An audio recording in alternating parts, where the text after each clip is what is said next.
আজ কা কাম কাল পর নাটাল। ওহো, ভারতে দুই বেচারা কবিতা গাইতেছিল, পালা কবিতা, যে চলো মদিনে চলো। আরেকজন বলতেছে আরে নেহি ইসি মাহিনে চলো। আরে মদিনায় যাবা যাবা, এই মাসেই চলো। প্রথমজন দেখলো আমি তো ফেল করলাম, আমি বললাম মদিনায় চলো, সে বলতেছে ইসি মাহিনে চলো। প্রথমজন বলতেছে নেহি আভি চলো। আর এই মাসে না, মদিনার প্রস্তুতি এখনই শুরু করো। আমার ভাই, যে কোনো ভালো কাজ করার জন্য যদি নিয়ত আসে, বুঝতে হবে শয়তানের একটা চক্রান্ত অতিক্রম করে আল্লাহ পাক নিয়ত পর্যন্ত আমাকে নিয়ে আসছেন। এইবার দ্বিতীয় প্ল্যান আমার, সেই কাজটা আগামীতে করব, আগামী বছর করব, 2 দিন পরে। এটা কি আমাদের ফেরেশতাদের কথা না শয়তানের কথা? শয়তানের কথা, যে না আমি আজকে থেকেই শুরু করব, এখন থেকেই শুরু করব। দোয়া মুনাজাতের কথা মনে পড়ে না, আল্লাহ পাকের কাছে একটু ক্ষমা চাইব, আজকে মুনাজাত দিব, এই পর্যন্ত আমরা শেষ। মুনাজাতের জন্য মসজিদ লাগে না, মুনাজাতের জন্য উজু লাগে না, মুনাজাতের জন্য ক্যাবলা মুখী হওয়া লাগে না। আইনামা তুয়াল্লু ফাসাম্মা ওয়াজহুল্লাহ। আল্লাহ পাক বলেন তুমি যেদিক ফিরো সেই দিকে আমি আল্লাহ। আলহামদুলিল্লাহ,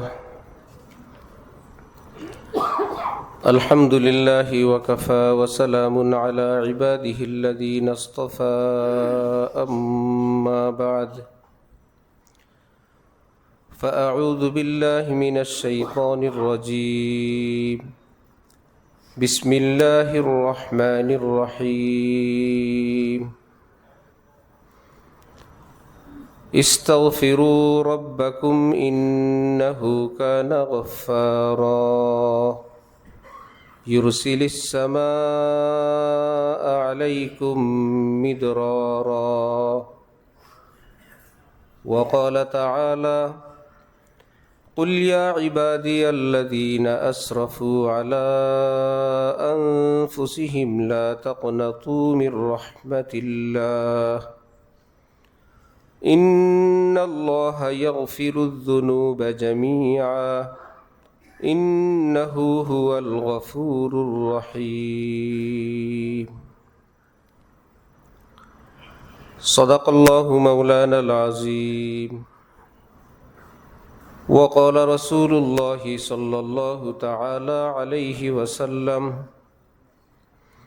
মান কানা আখিরু কালামিহি লা ইলাহা ইল্লাল্লাহ দাখালাল জান্নাহ।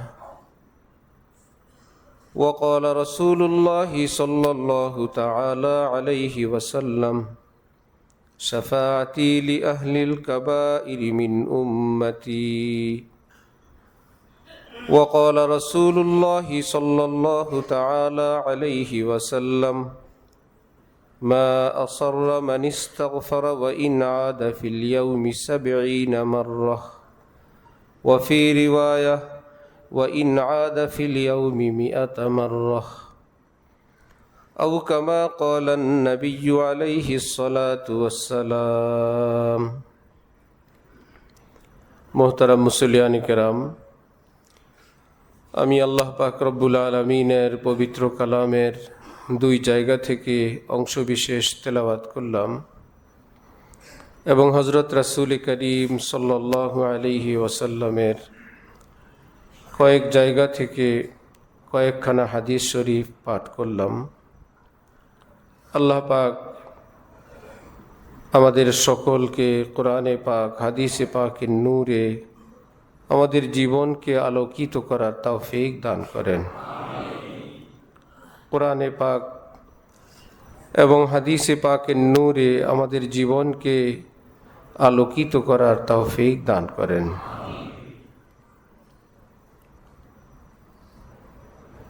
কোরআনে পাক আল্লাহ পাকের বহুতই আজিমুশান কিতাব। কোরআনে পাকের মর্যাদা 2 বিবেচনায়, এক হলো কোরআনে পাকের অর্থ, আরেকটা হলো কোরআনে পাকের শব্দ। অর্থের বিবেচনায় কোরআনে পাক আল্লাহ পাকের সত্তার সিফাত, সত্তার গুণ। আর যদি শব্দে কোরআনে পাকের লফজ বিবেচনা করা হয়, তো তো কোরআনে পাকের শব্দের চেয়ে রাসূলুল্লাহ সাল্লাল্লাহু আলাইহি ওয়াসাল্লামের মর্যাদা আরো অনেক বেশি। কোরআনে পাকের অর্থের বিবেচনায় কোরআনে পাকের মর্যাদা বেশি, কারণ অর্থ এটা আল্লাহ পাকের সত্তা, আল্লাহ পাকের জাতের সঙ্গে যুক্ত বিষয়। সেই কোরআন তো নূরে ভরা, নূরে ভরপুর। কোথাও নূর, কোথাও আলো জ্যোতি থাকলে সেটা দেখার জন্য আরেকটা কিছুর প্রয়োজন হয়। শুধু আলো থাকলেই দেখা যায় না, যিনি দেখবেন তার চোখও থাকতে হয়। চক্ষুষ্মানরা দেখে সূর্য আছে, আলো আছে, একই সূর্য একই আলো। যার চোখ নাই সে বেচারা দেখতে পায় না।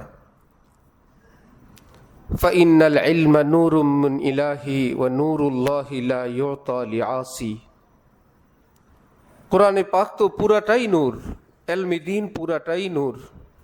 সেটা দেখার জন্য সেই নূর দেখার উপযোগী চক্ষু দরকার, পাপ মুক্ত চক্ষু দরকার, গুনাহমুক্ত চক্ষু দরকার। আল্লাহ আমাদেরকে আল্লাহ পাকের কালামে নূর দেখার তৌফিক দান করেন। आए थे किस काम को क्या कर चले, तुहमते चंद अपने सर पर धर चले, वहाँ से पर्चा भी न लाए साथ में, यहाँ से समझाने को दफ्तर ले चले।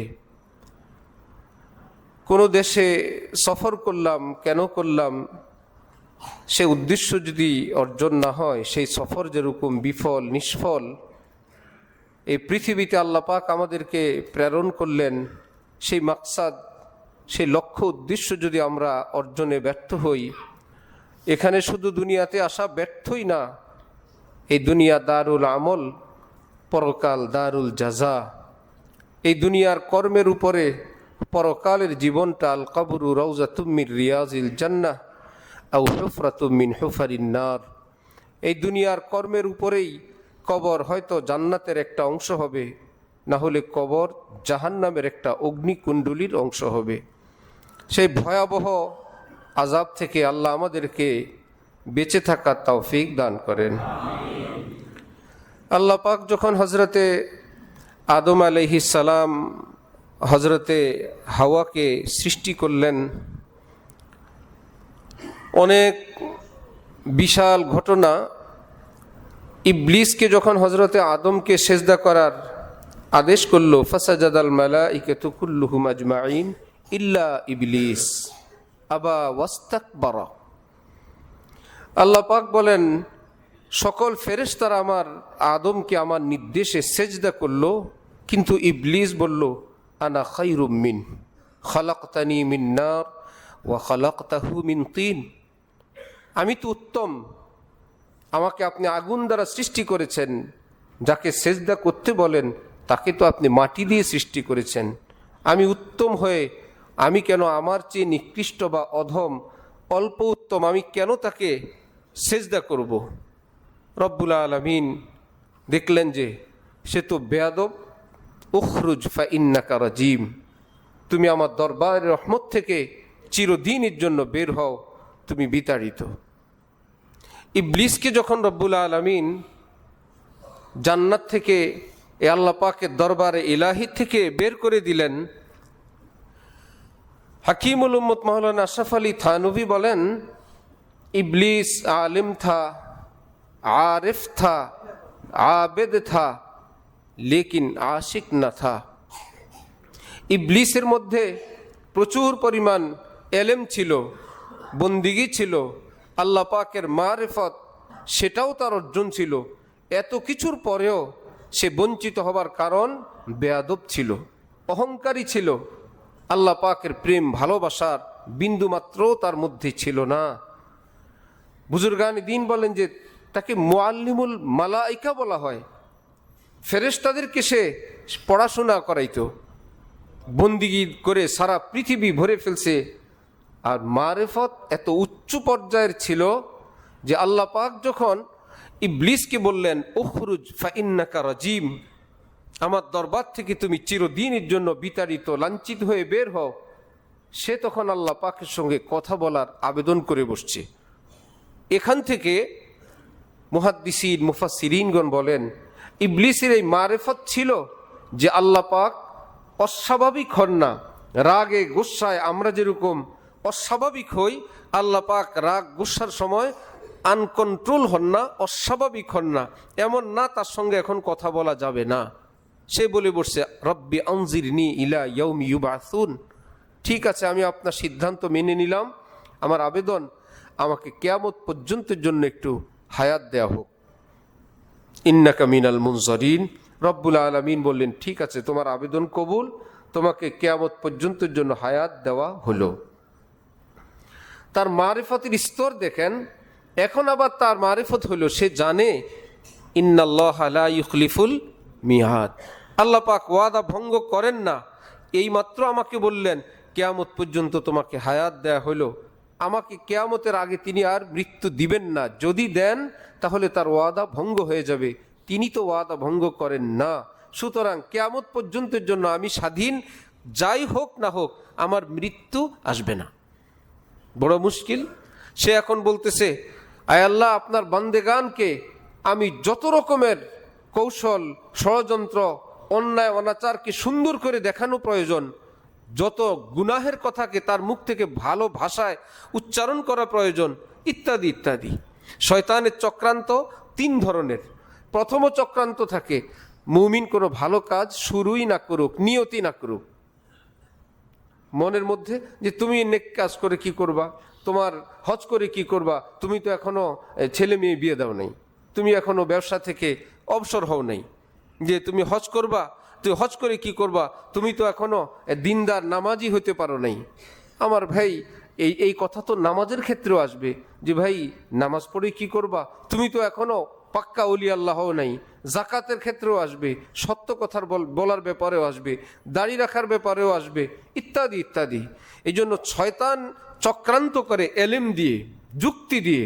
রব্বুল আলামিন তখন শয়তান হাজার চক্রান্ত করার পর কোরআনে পাকে রব্বুল আলামিন আয়াত নাজিল করলেন, কুল ইয়া ইবাদিয়াল্লাযীনা আসরাফু আলা আনফুসিহিম, হে আমার নবী আপনি বলুন তো, শয়তানের চক্রান্তে যারা নিজের জীবনের উপর সীমাহীন জুলুম অত্যাচার করে ফেললো, তাদেরকে বলেন লা তাকনাতু মির রাহমাতিল্লাহ। জুলুম করুক, অত্যাচার করুক, হাজার ভুল বিচ্যুতি যত বড় হোক, আমার রহমতের সাগর তার চাইতে আরো অনেক বড়, অনেক সীমাহীন, কুল কিনারাহীন। তো শয়তানের চক্রান্ত থাকে মুমিন যেন ভালো কাজ করার নিয়ত না করে। যদি নিয়ত করে ফেলে, এবার দ্বিতীয় পাটে আসে, সে নিয়ত করলো আজকে আসরের নামাজ থেকেই নামাজ শুরু করব, নিয়ত করেই ফেললো, শয়তানের চক্রান্তের বিরোধিতা করে। শয়তানের চক্রান্ত থাকে একটু বিলম্বিত করা। ঠিক আছে আপনি নামাজ পড়বেন, আজকে তো একটু দাওয়াত আছে, বিকালে একটা পার্টি আছে, বিয়ে আছে, অনুষ্ঠান আছে, আপনি নামাজটা আগামী জুমার থেকে শুরু করেন। সে তো আর বলবে না আমি ইবলিস বলছি, আল্লাযী ইউওয়াসওয়িসু ফি সুদুরিন নাস মিনাল জিন্নাতি ওয়ান নাস, যে মানুষের অন্তরে কুমন্ত্রণা দেয়, ইবলিস দেয় এবং মানুষ দেয়। কিন্তু কুমন্ত্রণা দেওয়ার ক্ষেত্রে বস হইল ইবলিস, এই জন্য বসের নাম আগে বলছেন মিনাল জিন্নাতি ওয়ান নাস। এই জিন্নাতি ইবলিস, যে শয়তান। যে এখন চিন্তা, অথবা শনিবার থেকেই শুরু করেন। সে নিয়ত করলো মসজিদে বসে, আর পিনে কো তো বেহিসাব পিলি, আব হ্যাঁ রোজি হিসাব কা ধাড়কা, জীবনেতে অনেক অপরাধ করলাম, এখন তো আমার হিসাব দেওয়ার পালা, আমার মনে তো ভাসতেছে, আমি তো আর ভুল করব না, আমি তো আসর থেকেই নামাজ শুরু করব। ইবলিস তখন একটু করে মনে মনে সে নিজেই বলে যে আজকে প্রোগ্রাম, অনুষ্ঠান, একটু কাজ, ব্যস্ততা, আগামীকাল থেকে নামাজ শুরু করি। ওই ব্যক্তি মনে মনে ভাবে নামাজ শুরু করার কথা তো আর শয়তান বলবে না, এটা আমার ব্যক্তিগত ডিসিশন, আগামীকাল থেকে নামাজ শুরু করব। কিন্তু শয়তানের চক্রান্ত কোথায়? বয়ানে, মজলিসে, জিকিরে, তালিমে, এর নূরের বরকতে ইমানের যে প্রমোশন হয়, বিশেষ একটা অবস্থা সৃষ্টি হয়, এটাকে গরমি বলে, ইমানের উত্তাপ এবং গরম। এই মুহূর্তে সে বড় বড় কথা বলে। ইবলিসের উদ্দেশ্য এখন থেকে নিয়ে আগামীকাল শনিবার পর্যন্ত দ্বীনি মজলিস থেকে যদি দূরে রাখতে পারি, মনের নিয়ত ঠান্ডা হয়ে যাবে। পাতিল যত ভালো আগুন দিয়েই গরম করা হোক, আগুন বন্ধ করে দিলে কি কোনো দামি আগুন এমন আছে এই পাতিল আর ঠান্ডা হয় না? যত উন্নতই গরম করা হোক, আগুন বন্ধ তো তার পাতিল ঠান্ডা হওয়া শুরু। ইবলিসের চক্রান্ত হইল, এখন দ্বীনের কথা শোনার কারণে এক্ষুনি নামাজ পড়ার জন্য শুরু করে দিল। যদি শুরু করলো একটু বিলম্বিত করি, ভিতরের কাইফিয়ত অবস্থাটা একটু প্রশমিত হোক, একটু দূর হোক। শনিবার আসা পর্যন্ত দেখলো তার সেই কথা মনেই নেই। আমার তো নামাজ পড়ার কথা ছিল, মনের সেই কাইফিয়ত শেষ। কুদৃষ্টি, বেপর্দা, মিথ্যা, জুলুম, অত্যাচার, সুদ, ঘুষ, অন্যায়, অনাচার সবটার নিচে চাপা পড়ে গেল তার নামাজ পড়ার নিয়তের কথা। তখন ভাবতেছে তাহলে আগামী জুমার দিন থেকে আজ কা কাম কাল পর নাটাল। ওহো, ভারতে দুই বেচারা কবিতা গাইতেছিল, পালা কবিতা, যে চলো মদিনে চলো। আরেকজন বলতেছে আরে নেহি ইসি মাহিনে চলো। আরে মদিনায় যাবা এই মাসেই চলো। প্রথমজন দেখলো আমি তো ফেল করলাম, আমি বললাম মদিনায় চলো, সে বলতেছে ইসি মাহিনে চলো। প্রথমজন বলতেছে নেহি আভি চলো। আর এই মাসে না, মদিনার প্রস্তুতি এখনই শুরু করো। আমার ভাই, যে কোনো ভালো কাজ করার জন্য যদি নিয়ত আসে, বুঝতে হবে শয়তানের একটা চক্রান্ত অতিক্রম করে আল্লাহ পাক নিয়ত পর্যন্ত আমাকে নিয়ে আসছেন। এইবার দ্বিতীয় প্ল্যান আমার, সেই কাজটা আগামীতে করব, আগামী বছর করব, 2 দিন পরে। এটা কি আমাদের ফেরেশতাদের কথা না শয়তানের কথা? শয়তানের কথা, যে না আমি আজকে থেকেই শুরু করব, এখন থেকেই শুরু করব। দোয়া মুনাজাতের কথা মনে পড়ে না, আল্লাহ পাকের কাছে একটু ক্ষমা চাইব, আজকে মুনাজাত দিব। এই পর্যন্ত আমরা শেষ। মুনাজাতের জন্য মসজিদ লাগে না, মুনাজাতের জন্য উজু লাগে না, মুনাজাতের জন্য কিবলামুখী হওয়া লাগে না। আইনামা তুয়াল্লু ফাসাম্মা ওয়াজহুল্লাহ। আল্লাহ পাক বলেন তুমি যেদিক ফিরো সেই দিকে আমি আল্লাহ। যেদিক ফিরো তুমি, আমি তো আছি। তুমি মুখে বলো, তুমি অন্তরে বলো, শব্দে বলো, নিঃশব্দে বলো, আমি আল্লাহ তোমার সব কথা শুনি। আমি আলিমুম বিজাতি সুদূর, जो करता है तू छुपके अहले जहां से कोई देखता है तुझे आसमां से। সারা পৃথিবী থেকে লুকায় ছুপায় তুমি যাই করো, আসমানওয়ালা তিনি সবটা জানতে থাকেন, সবটা তিনি দেখতে থাকেন। তাহলে শয়তানের দ্বিতীয় চক্রান্ত আমলের নিয়তকে বিলম্বিত করা। যার যত আমলের নিয়ত, আমরা সে আমলের নিয়ম অনুযায়ী বিলম্বিত করব না আগে করার চেষ্টা করব ইনশাআল্লাহ। আল্লাহ তৌফিক দান করেন। যাদের উপর হজ ফরজ, এই যে হজ বিলম্বিত করতে করতে আমাদের সামনে থেকে কত মানুষ চলে গেলেন, ধনী মানুষ ছিলেন, হজ কপালে জুটে নেই। আবার এই কথাও বলে হজ তো করার নিয়ত ছিল। ফুকাহায়ে কেরাম যদিও আমাদেরকে সুযোগ দিয়ে রাখছেন, হজ ফরজ হওয়ার পর জীবনে যে কোনো সময় একবার করলেই হয়ে যাবে, কিন্তু কোনো কোনো ফকিহদের সিদ্ধান্ত হলো যেই বছর হজ ফরজ হয় সেই বছরই করতে হবে। বিলম্বিত করলে এই গুনার পাল্লা ভারী হইতে থাকবে। না জানে বুলালে পিয়া কিস ঘড়ি তো রহে যায় তখতি খড়ি কি খড়ি। আমার ভাই, মনে কি একটু আশাও জাগে না? আল্লাহ পাকের যে ঘরকে কেন্দ্র করে সারা পৃথিবীর মানুষ আল্লাহকে সেজদা করে, এই জমিনে মক্কা মুকাররমায় সে আল্লাহ পাকের কালো কাবা ঘর একটু দেখতে যাব। মনের আবেগই তো এরকম যে ভাই আল্লাহ পাক তৌফিক দিছে, তো আমি বিলম্ব এবং দেরি করব না, এই বছরই যাব। আল্লাহ আমাদের যাদের উপর হজ ফরজ জলদি জলদি হজ করার তৌফিক দান করেন। যাদের উপর ফরজ না তাদেরকে আল্লাহ পাক হজ কমপক্ষে ওমরা করে আল্লাহর ঘর নবীজির রওজায়ে পাকে হাজিরে তৌফিক দান করেন। নবীজির রওজায়ে পাকের মর্যাদা, সেখানে উপস্থিত হয়ে যে সালাম পেশ করার সাথে সাথে নবীজি সেটা শুনতে পান এবং তিনি নিজ জবান মুবারকে জবাব দেন, ওয়ালাইকাস সালাম ইয়া উম্মতি। উম্মত, তুমি আমার পর্যন্ত আসছো। হাজি আমদাদুল্লাহ মুহাজির মক্কি রহমতুল্লাহ আলাই, দারুল উলুম দেওবন্দ, যার চোখের পানির ফসল, মস্ত বড় বুজুর্গ, তিনি বলেন আল্লাহ পাক হজ উমরার ক্ষেত্রে যত ফরজ ওয়াজিব সুন্নত সব মক্কা মুকাররমায় রাখলেন। মদিনা মুনাওয়ারায় যাওয়া হাজিদের কিতাবে দেখবেন না ফরজের নামে আছে, না ওয়াজিবের নামে, না সুন্নতি মুআক্কাদার নামে। মদিনা শরীফ যাওয়া ফরজও না, ওয়াজিবও না, সুন্নতি মুআক্কাদাও না। হাজি আমদাদুল্লাহ মুহাজির মক্কি বলেন এখানে আল্লাহ পাক বান্দাকে একটু পরীক্ষা করলেন। ফরজ আমল না করলে তো হজ হবে না, ওয়াজিব ঝামেলা করলে তো দম দিতে হবে, সুন্নত হইলে তো যে সোয়াবের কমতি হবে। আমার নবীর মদিনায় যাওয়ার আইন করলাম না, দেখি কে মদিনায় যায় কে না যায়। রব্বুল আলামিন হযরত বলেন যে শরীয়তে জাহিরিতে তো আল্লাহ পাক বিধান দেন নাই, শরীয়তে বাতিনি অর্থাৎ প্রেম ভালোবাসার বিধানে কোনো হাজি কোনো ওমরাওয়ালা নাই যিনি মক্কা শরীফ যান, মদিনা শরীফ না গিয়েই এসে যান। তিনি মনে করেন, বলেন কি, যার উসিলায় আমি মুসলমান, যার উসিলায় আমি আল্লাহকে চিনলাম, আমার পেয়ারা নবীর দরবার কি একটু যাব না?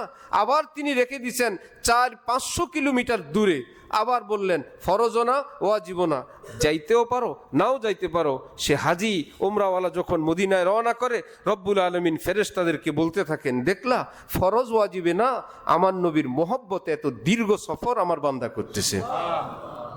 বান্দাকে পাশ করানোর জন্য নিজেই ব্যবস্থা করে রাখছেন যে আমার বান্দা ফরজ ওয়াজিবের জন্য না।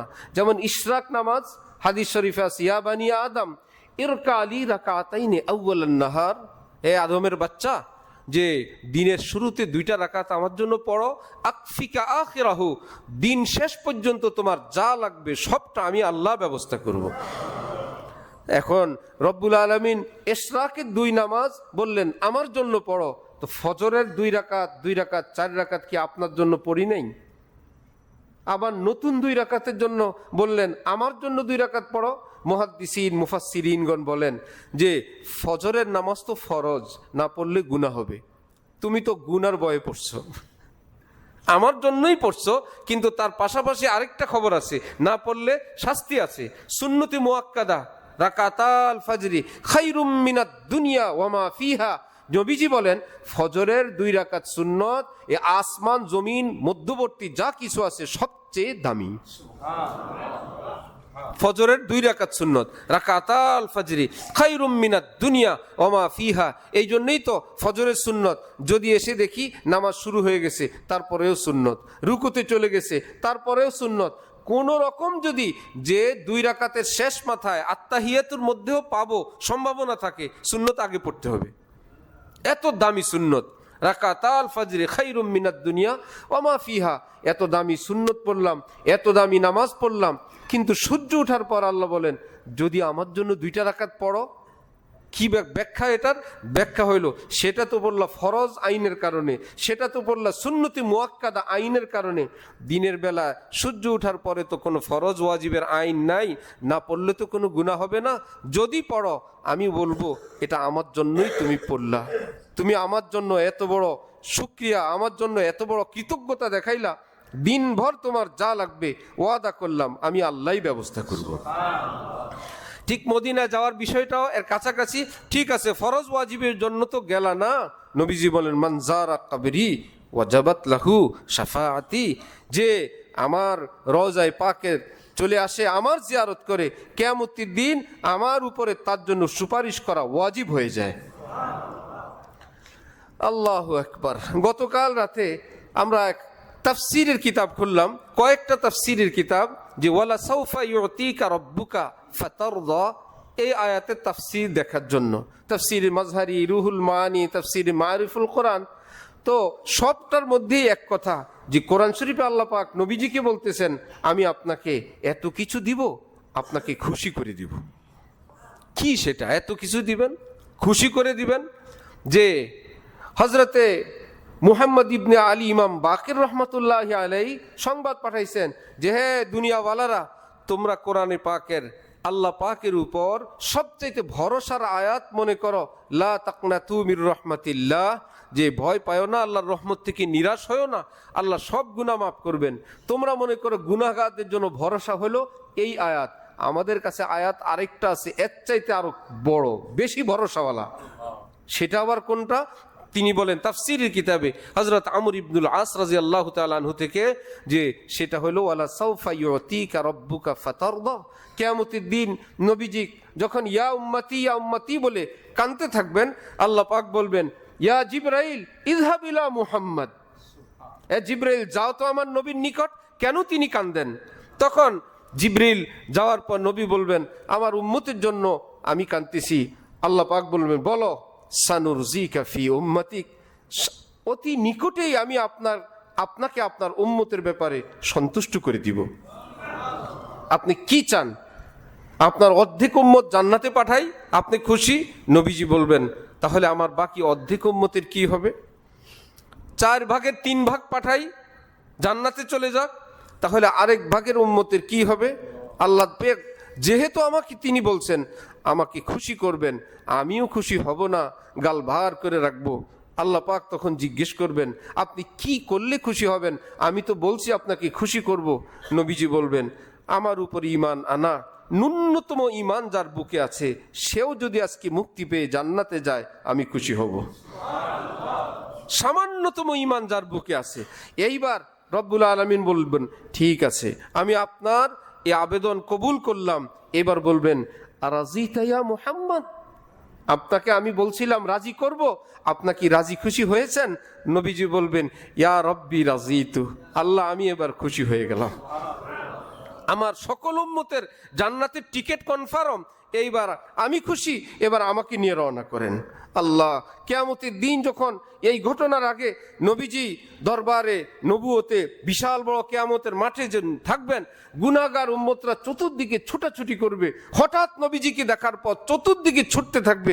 ওই তো রহমতুল্লিল আলামিনকে দেখা যায়, যিনি আমাদেরকে সুপারিশ করে আজকে জান্নাতে নিবেন, ওই তো তাকে দেখা যায়, চতুর্দিক থেকে আসবে। আর নবীজি বলে রাখছেন শাফাআতি লি আহলিল কাবাইরি মিন উম্মতি, আমার শাফাআতি কুবরা চূড়ান্ত সুপারিশ হবে আমার উম্মতের কবিরা গুনাহ করে জান্নাতে যেতে পারে না আটকা পড়ে যাওয়া মানুষগুলোর জন্য।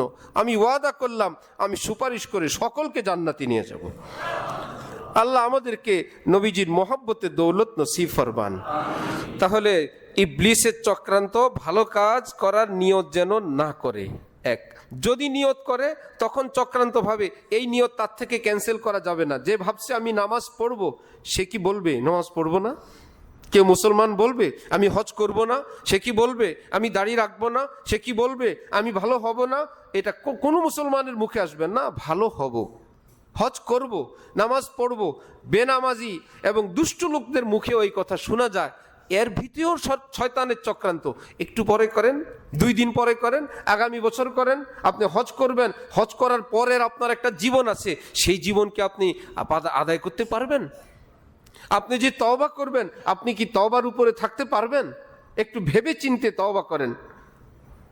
বুজুর্গানে দ্বীন বলেন শয়তানের এই থিওরি যদি হয় যে দীর্ঘদিন গুনায় আক্রান্ত ব্যক্তি তওবা করবে কি না, এটা ভেবে চিন্তে সিদ্ধান্ত নিতে হবে, তাহলে তো বেশ কিছুদিন ক্ষুধার্ত মানুষের সামনে যদি খাবার আসে তাকেও ভেবে চিন্তে খাওয়া উচিত। একই থিওরি, আমি 3 দিন যাবৎ ক্ষুধার্ত, এখন আমার সামনে খাবার, আমি খাবার গ্রহণ করব, তারপরে খাবার পাবো কিনা সেটা কনফার্ম হয়ে কেউ খায়? ক্ষুধার্ত মানুষের সামনে 1 প্লেট খাবার আসলে তাকে কেউ যদি বলে এতদিন খাবার গ্রহণ করেন নাই, আজকে মাত্র 1 প্লেট, তারপরের খাবার কোথায়? মৃত্যু পর্যন্ত আপনি খাবার নিশ্চিত করে খাবার শুরু করবেন। সে বলবে ভাই এই সমস্ত থিওরি না, আমি ক্ষুধার্ত মানুষ, আমি 1 লোকমা পাই তো খাই, পরেরটা পরে দেখব, আল্লাহ দিলে খাবো, না দিলে আল্লাহ যখন দেন তখন খাবো। ঠিক 1000 ভুল বিচ্যুতি করার পর তওবা করার জন্য ইবলিসের চক্রান্ত, আপনি আল্লাহর সঙ্গে বলবেন আপনি আর গুনাহ করবেন না, পরে কি হবে পরেরটা পরে দেখব, এখন তো মনে চাচ্ছে আল্লাহকে একটু বলি। নবীজি বলেন যেই ব্যক্তি আল্লাহকে এরকম বলতে থাকে আল্লাহ মাফ করেন, আল্লাহ আমি আর করব না, গারমারা ইবার সত্তারি কুনি তওবা করদাম মনজে হরনা করদানি, আল্লাহ এইবারের জন্য যদি আমাকে ক্ষমা করেন আমি আর গুনাহ করব না। যতবার বান্দা বলবে আল্লাহ পাক ততবার তাকে মাফ করে দিবেন, ততবার তাকে মাফ করবেন। আহা, আল্লাহ আমাদেরকে আল্লাহ পাকের শানের রহমত বুঝার তৌফিক দান করেন। আল্লাহু আকবার। তাহলে যে নেক কাজের নিয়ত, আল্লাহ পাক যাদেরকে ধন দৌলত দিয়েছেন, বিশেষ করে এখন হজের মৌসুম, হজ করার জন্য অনেক আগে, এখন আর চিন্তা করলে এবছর হজে যাওয়া যাবে না, অনেক আগে 7-8 মাস 10 মাস আগের থেকে রেজিস্ট্রেশনের বিষয়। অনেক মা বোনদের হজ ফরজ হয়ে থাকে, অনেক মা বোন 20 ভরি 50 ভরি 100 ভরি হজ করেন না, অনেক অ্যাসেট অনেক সম্পত্তি হজ করেন না। অনেক মুসলমান ভাই, হযরত ইমাম মালিক রহমতুল্লাহি আলাইহির মাযহাব তো আরো জটিল, টাকা পয়সার কোনো প্রয়োজন নাই, যদি পায়ে হেঁটে মক্কা যাওয়ার এবং আসার মতন সামর্থ্য থাকে, ইমাম মালিকের মাযহাবে হজ ফরজ, বিমান ভাড়া থাকাও জরুরি না, যে যাওয়া আসার শক্তি আছে যাওয়া শুরু করো। এবং হজ তো আল্লাহ পাকের ঘর, আল্লাহ পাকের ঘর তো দ্বিতীয়টা পৃথিবীর কোথাও নাই। যাদের উপর হজ ফরজ, এই হজের পরপর যখন রেজিস্ট্রেশন শুরু হবে, আল্লাহ পাক আমাদেরকে হজের রেজিস্ট্রেশন করার তৌফিক দান করেন।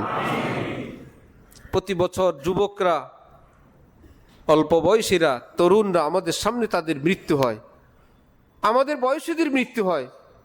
আমাদের যাত্রাবাড়ি মাদ্রাসার পাশেই 10.5 কাঠার উপর বিশাল অ্যাপার্টমেন্ট, মালিক আমাদের বন্ধু মানুষ, খুব পরিচিত, খুব রসিক, 60-62 বছর বয়স, একদিকে কবুতর পালে, ভেসপা একটা চালায়, পান খায়, ফুর্তিবাজ মানুষ, সবার সঙ্গে হই হুল্লোড়, রাস্তার এই মাথা থেকে ওই মাথায় বড় চিৎকার, সবাই তাকে ভালোবাসেন, মোহাব্বত করেন। 2 দিন আগে নিজে সেই অ্যাপার্টমেন্ট যেটা তৈরি হচ্ছে, কত স্বপ্ন কত কল্পনা, রাস্তায় ভেসপা একটু ঘুরাইতে গিয়ে স্ট্রোক করে সেখানেই পড়ে ইন্তেকাল হয়ে গেছে।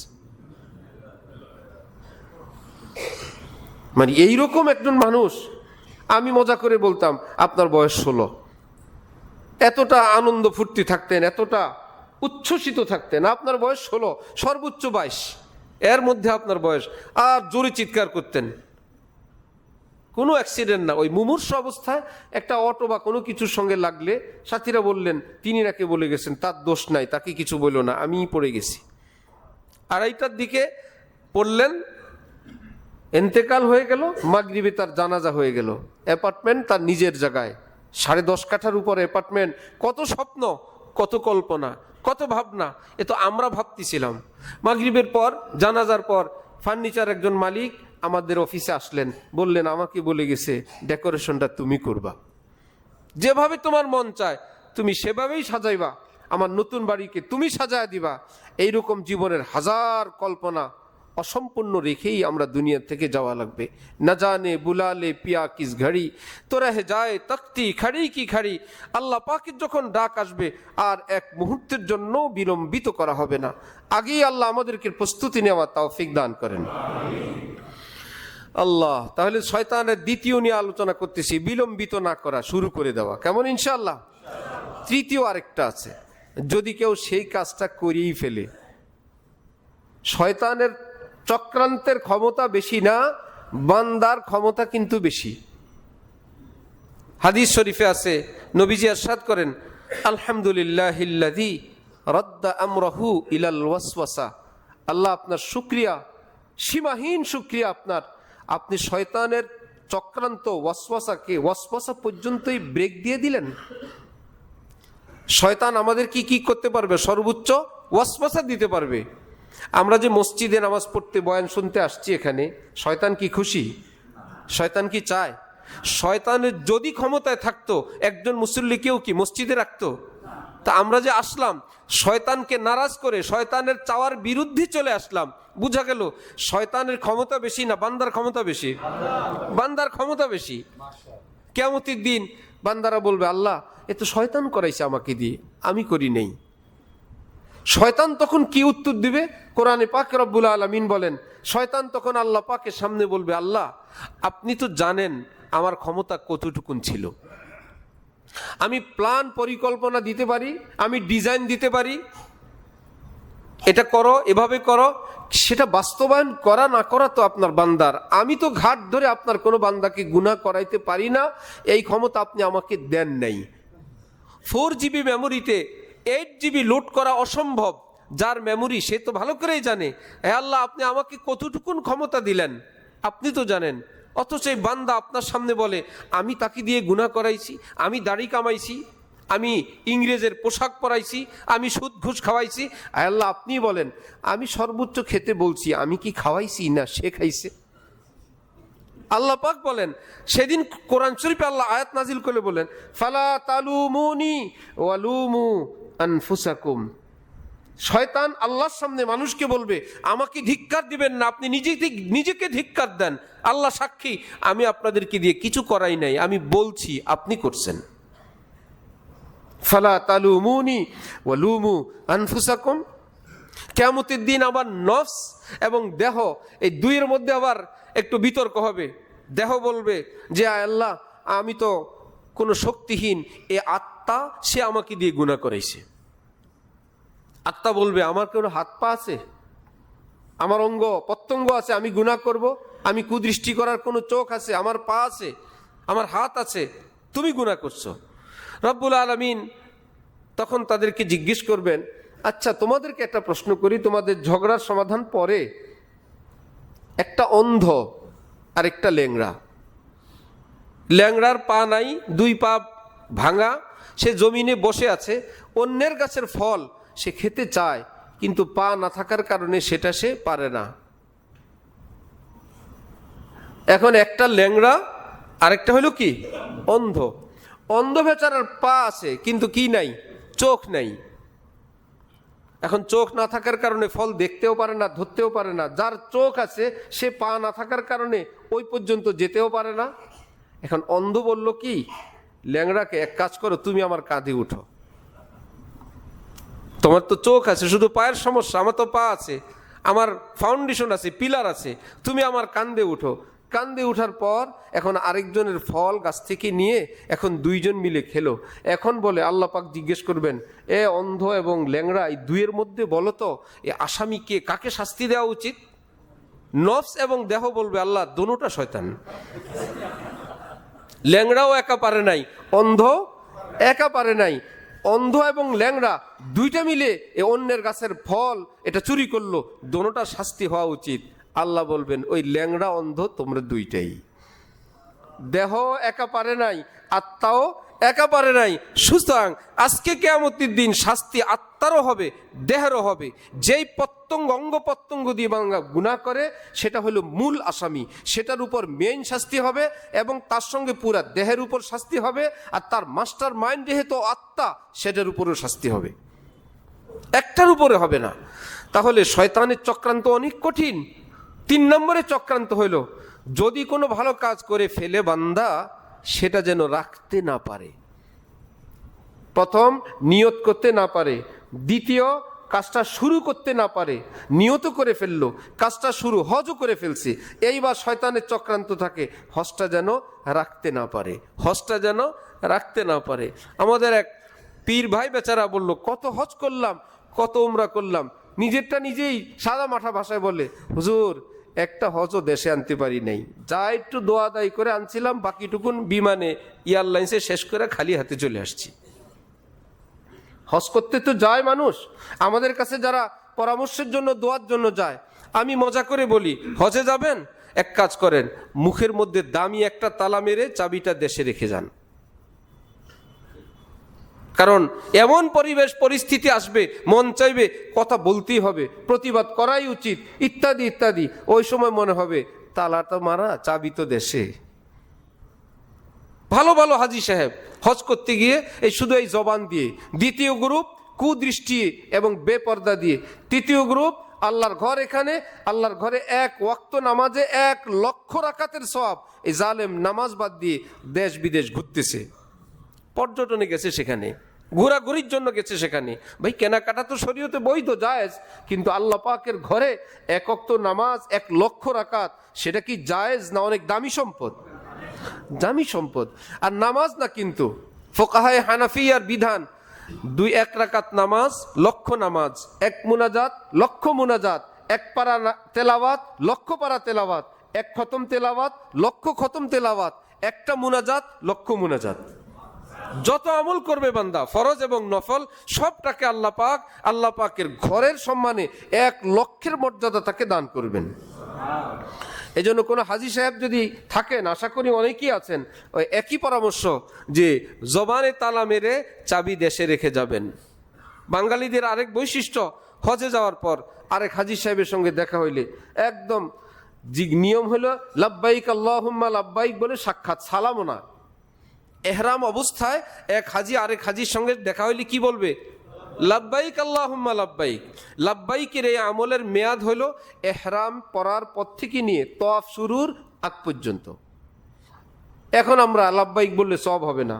যেমন রমজান বিহীন যদি কেউ তারাবি পড়ে, কোনো সওয়াব হবে?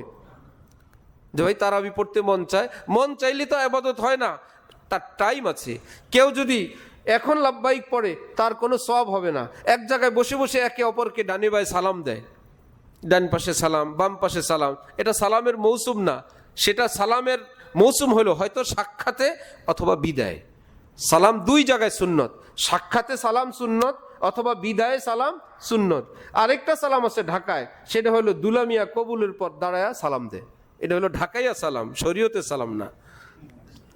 দুলামিয়া কবুল বলার পর সবাই বলে দাঁড়াও সালাম করো, রেওয়াজি সালাম, রুসুমের সালাম, কোন শরীয়তের সালাম না। এগুলো বন্দিগি না ভাই, কিসের সালাম? সে তো এখানেই আছে এখন।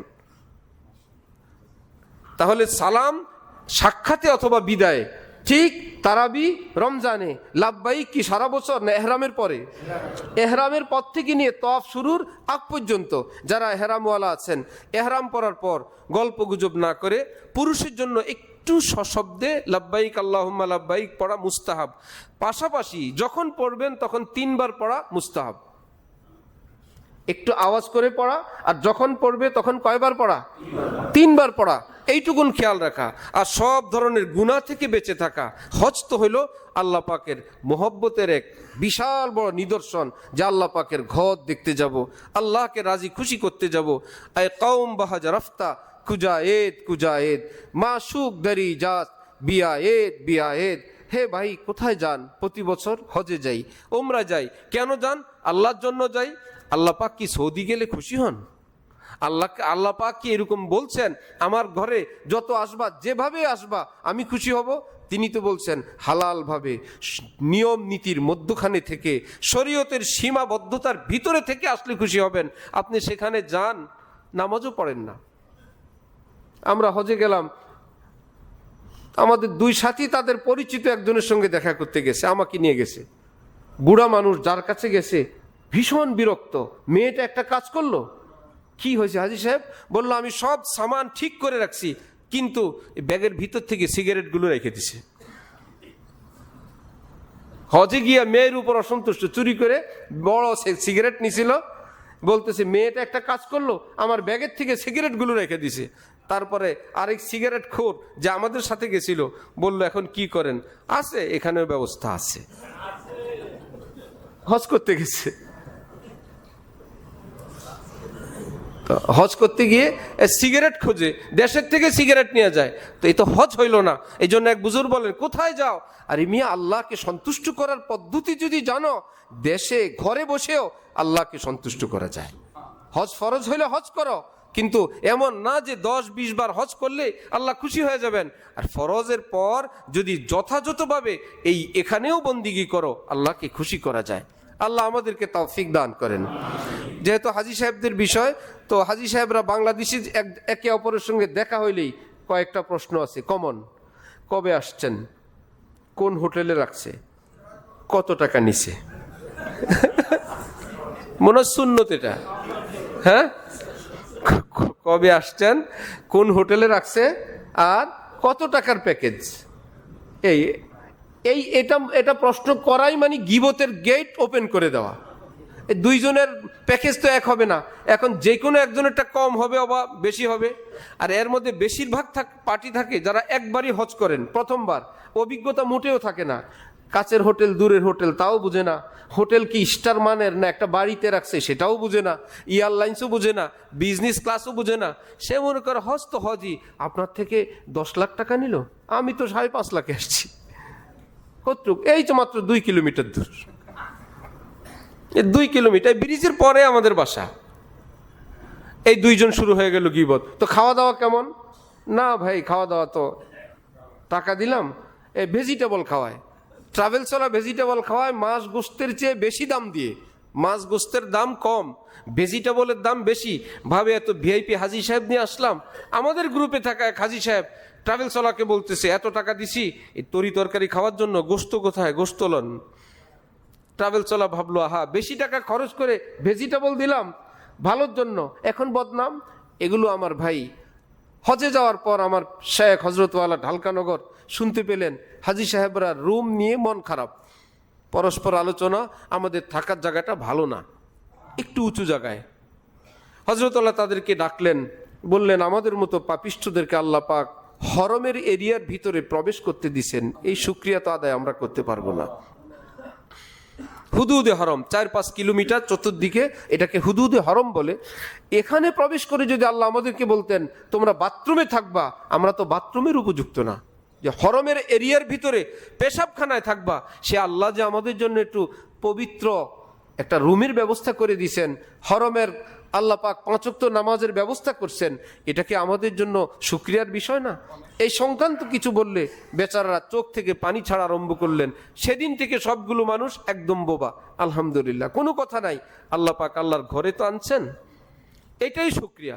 এজন্য হাজী সাহেবরা কবে আসছেন, কত টাকা নিচে, খাওয়ার কত, প্যাকেজ কত, হোটেল কত, এটা না, বরং দোয়া দোয়া জিজ্ঞেস করবেন, ভাই আমার জন্য দোয়া চাই, আল্লাহ আমাকে মাফ করে দেন, আল্লাহ আমার মা বাবাকে মাফ করে দেন, আল্লাহ আমার ছেলে মেয়েগুলোকে মানুষ করেন, আল্লাহ আমার ঋণ মুক্ত করে দেন, আল্লাহ আমাদের বাংলাদেশের উপর রহমত নাজিল করেন।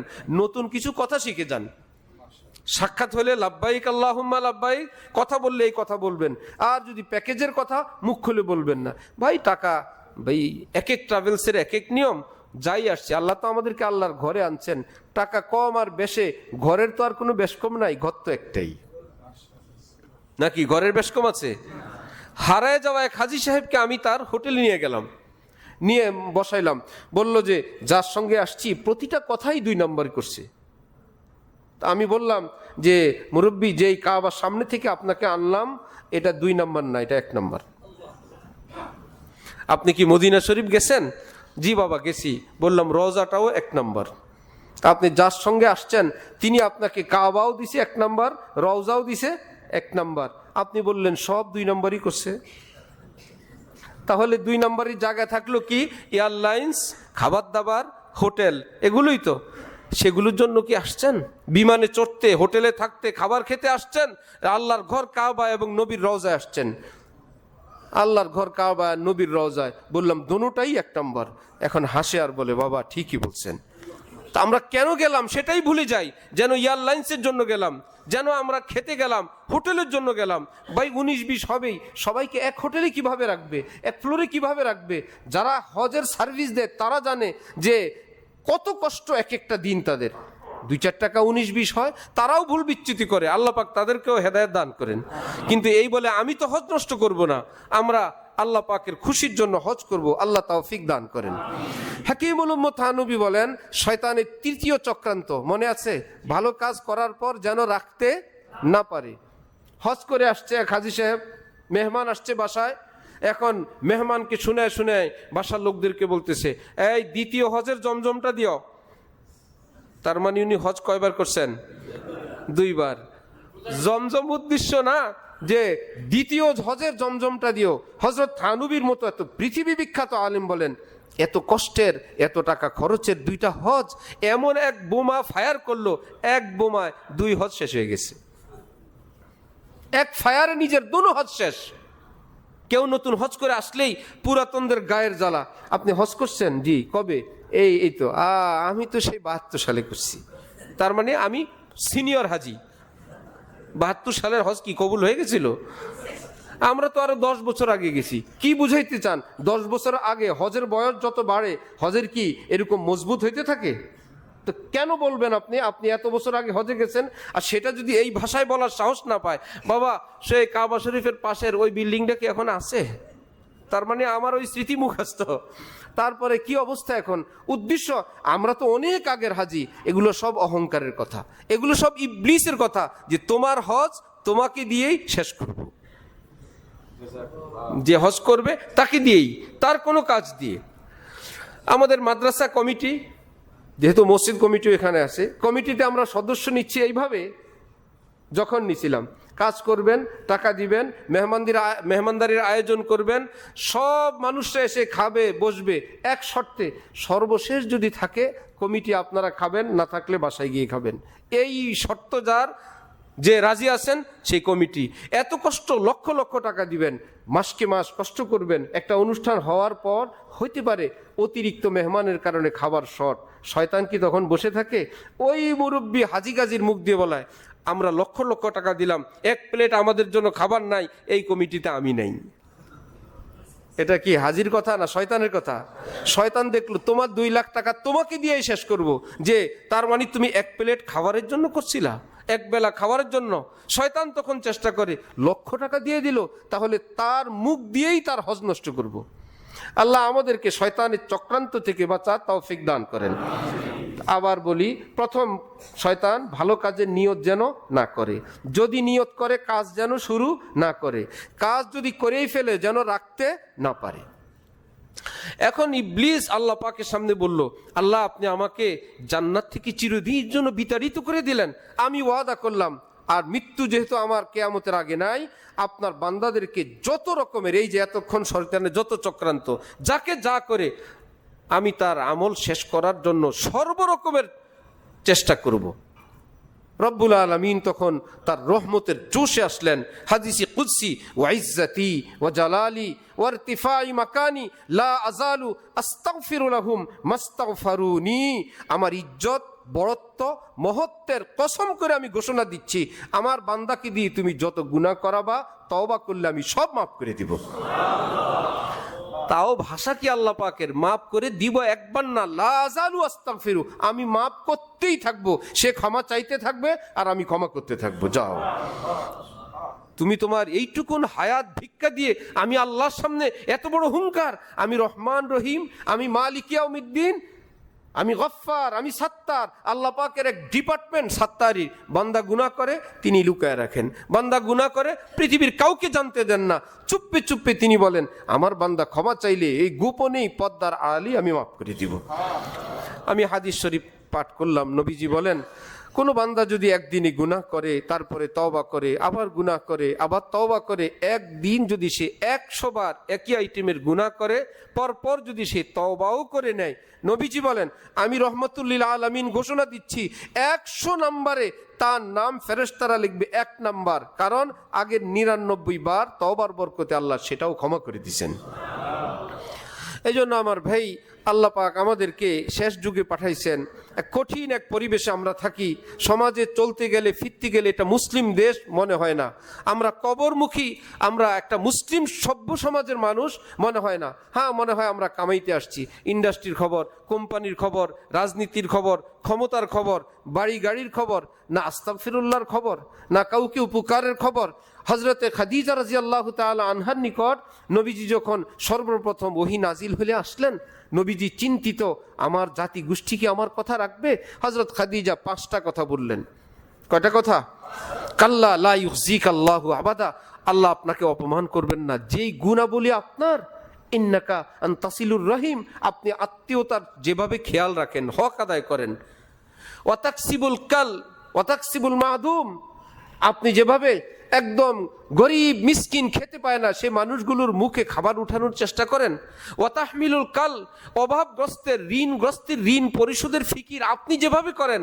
ওয়া তাকরিজ যায়িফ, আপনি যেভাবে মেহমান নওয়াজি করেন।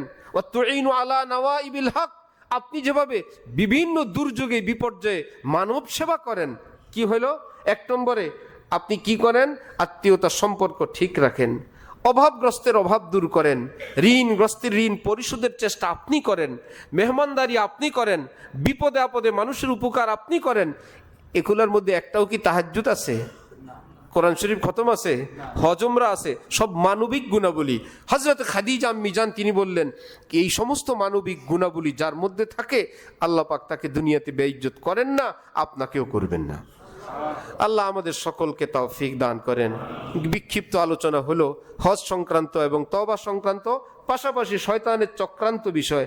আল্লাহ আমাদেরকে নিজের দায়িত্ব, নিজের অধীনস্থ, বিশেষ করে পরিবার পরিজন, আরও বিশেষ করে নিজের সন্তান, নিজের ছেলে মেয়ে, তাদের ব্যাপারে যে দ্বীনি ইমানি কর্তব্য সেটা আদায়ে তৌফিক দান করেন।